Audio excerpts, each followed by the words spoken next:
વર્ષ પહેલા તારીખ 14/5/25ના રોજ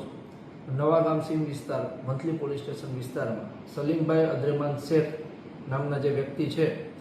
તેઓ કોઈ પણ કારણોસર જે તે મચ્છોયા મંદિર જે છે ત્યાં પાછળ એક વડલા પાસે પોતે સુસાઇડ કરેલી હાલતમાં જોવા મળે છે અને ત્યારબાદ હેડ કોન્સ્ટેબલ દ્વારા તેઓની સઘન તપાસ કરવામાં આવે છે, FSL દ્વારા તપાસ કરવામાં આવે છે, તેઓનું કોઝ ઓફ ડેથ સર્ટિફિકેટ મેળવવામાં આવે છે। આ સમય દરમિયાન એક આક્ષેપિત રાજુ સોલંકી અને એક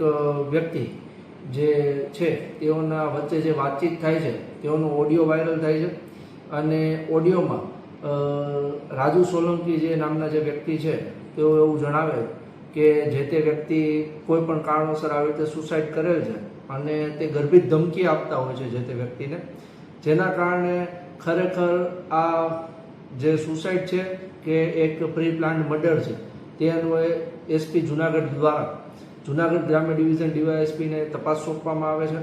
અને હાલ આ તપાસ અમોએ સંભાળી ત્યારબાદ જે તે મરણ જનાર છે તેઓના પરિવારજનોના તમામના નિવેદન કરવામાં આવેલા છે કે ખરેખર જે મરણ જનાર છે તેને કોઈ થ્રેટ હતો કે કેમ। આ અન્વયે જે શકમંદો છે તેઓની ટેકનિકલ રીતે પણ તપાસ હાથ ધરવામાં આવી છે। CDRથી માંડીને ટેકનિકલ એનાલિસિસ પૂરું કરવામાં આવેલું છે। આ ઉપરાંત FSL અધિકારી જેઓએ જે તે સમયે ત્યાં સ્થળ પર પરીક્ષણ કર્યું હતું તેઓનું પણ નિવેદન લેવામાં આવેલું છે અને અન્ય જે કોઈ પણ પુરાવાઓ મળે તેનાથી આ ખરેખર મર્ડર છે કે હાલ સુસાઇડ છે તે અન્વયે તપાસ હાથ ધરવામાં આવેલી છે। આ મીડિયાના માધ્યમથી હું એક જાહેર જનતાને અપીલ કરવા માગું છું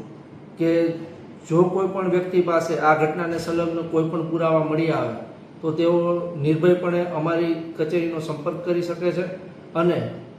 જે તે વ્યક્તિ કોઈ પણ માહિતી આપશે તો તેની માહિતી અને તેઓનું નામ તદ્દન ગોપનીય રાખવામાં આવશે, જેની બાંયધરી આપવામાં આવે છે।